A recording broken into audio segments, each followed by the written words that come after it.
From under the Golden Dome in Charleston, this is the West Virginia Capitol Report. Hello everyone, and welcome to this week's edition of the Capitol Report. I'm Bill Laird along with co-host David Perry, and we have a great show lined up for you today.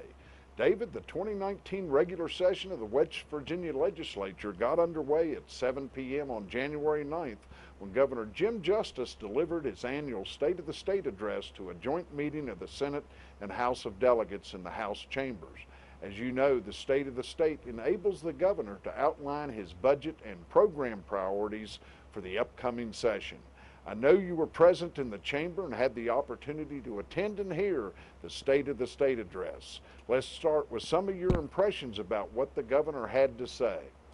Bill, I think that Governor Justice took this opportunity to highlight some of the progress that has been made during the first 2 years of his term as our governor. Clearly, with the growth of the natural gas industry in West Virginia and improvements in severance tax collections, the overall financial condition of the state government has improved in the last 2 years. With increased employment resulting from our passage of the Roads to Prosperity Amendment, there was good reason to be optimistic about the economic future of West Virginia. Yes, I agree. With increased revenue collections during the current fiscal year, we have generated what some say is the largest revenue surplus in the history of our state. Of course, there's some concern about whether this revenue will be sustainable over time, but at least for the time being, this particular legislature will perhaps have the luxury of determining how best to spend this surplus revenue for the continued advancement of our state. From his speech, David, what do you anticipate as being the governor's priorities during the upcoming legislative session? Well, Bill, it is clear that improvements in our public education system is front and center in the governor's legislative priorities. His proposal for a 5% pay increase for teachers and school service personnel is an additional installment in raising the base salary for those responsible for the education of our children. His proposal for allowing teachers to bank or accrue unused sick leave benefits is a wise way in which to reduce absenteeism among teachers and growing costs associated with the use of substitute teachers throughout the state. For the benefit of our teachers, the appropriation of an additional $150 million to PEIA health insurance program will allow us to stabilize PEIA until a more permanent funding fix can be found. Clearly, the governor recognizes that strengthening our public school system is important to the future of our state. I would agree, David, and from his State of the State address, it appears to me that public education will be the governor's #1 priority during the upcoming session.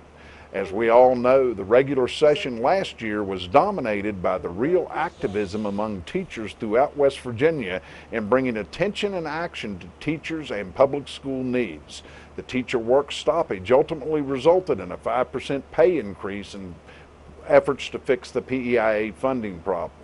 This week's show, we had the opportunity to take our cameras here in Fayette County to local schools where teachers participated in walk-ins the same day that the legislature started in Charleston. Again, a number of counties throughout the state participated in this process as a way in which to demonstrate solidarity and unity among teachers as the legislature session begins. So again, we went to Oak Hill Elementary School where we had the opportunity to talk to Tiga Tony, the state vice president of the AFT, to superintendent of schools in Fayette County, Terry George, and a number of other classroom teachers present at New River Elementary School in the early hours of this walk-in. So again, we had an opportunity to talk to these teachers, so let's see what some of them had to say. We are just out today to let the legislators know that we are watching. We are still here. We want to remind them that we want them to fund PEIA. We want them to remember that our kids deserve better. We still have a lot of vacancies in West Virginia. We need teachers, and we need incentives to get teachers here in West Virginia. We need to keep funding public education. Our kids need lots of things. We have lots of kids in poverty, and they need lots of things here in West Virginia, and we need our legislators to back us, and they need to get busy and fund public education. Right. This makes me feel great. New River Elementary staff have shown up in big numbers because they see the value in public education. They see the value in our community and our kids. and what we're fighting for on the state level to, fund public education, fully fund public education, fund PEIA, and take care of the folks who take care of our kids every single day. Basically what we tell our kids, education is the most important thing you can have, and they need to model that for our children. We tell them that daily, but they need to, actions speak louder than words, so we're watching. Today is a big day because last year we walked out because we wanted funding for PEA.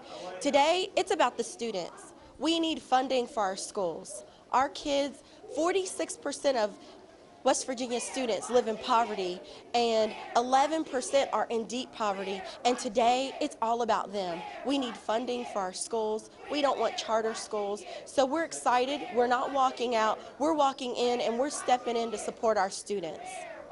We have an agenda that we would like to push. Of course, we want PEIA fully funded. We want competitive pay for our teachers and our service personnel. But more importantly, we expect the legislature to put our public schools as a priority. Our kids in this state deserve for their legislature to make our public schools a priority. We have 700 teaching vacancies. 300 school psychologists are needed in the schools, school counselors, school nurses. When you're talking about the opioid crisis and what we're battling with, teachers and service personnel are on the front lines to fight that opioid crisis. We need the resources dedicated to help these kids because they deserve it. Again, Dave, one of the purposes of the walk-in was to show unity concerning their issues, and certainly 55 strong was the sort of the rallying cry last legislative session. So again, the walk-in intended to show solidarity among teachers and service personnel. From last year's session, I think we saw that teachers saw benefits when they rolled up their sleeves and got involved in the legislative process. So again, I suspect this year teachers will be closely monitoring the work of the 2019 legislative session to see that their interests are represented. If you want to keep your promises, if you support education, then you're going to support funding our schools. You're not going to support charter schools. You're not going to support vouchers. You're going to support the West Virginia children that need your help. We haven't forgotten. We're watching. Please remember us. Keep us in the forefront of what you're doing. We're watching you. We're watching you. Bill, it's obvious that teachers would like to know that they're supported by local superintendents, boards of educations, and principals. And of course, we saw that last year in the walkout last year. I think last year was a good example when everybody from top to bottom in the system recognized the need to devote those resources to meet the increased salary needs of teachers and begin to address those PEIA concerns. We're going to go ahead and take a quick break here and be right back to the Capitol Report. So stay tuned, stay with us. We'll be right back. Stay tuned. The West Virginia Capitol Report will be right back.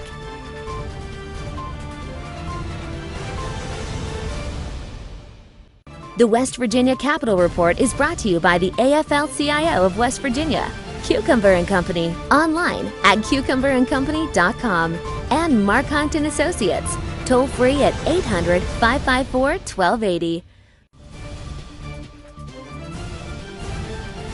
From under the Golden Dome in Charleston, this is the West Virginia Capitol Report.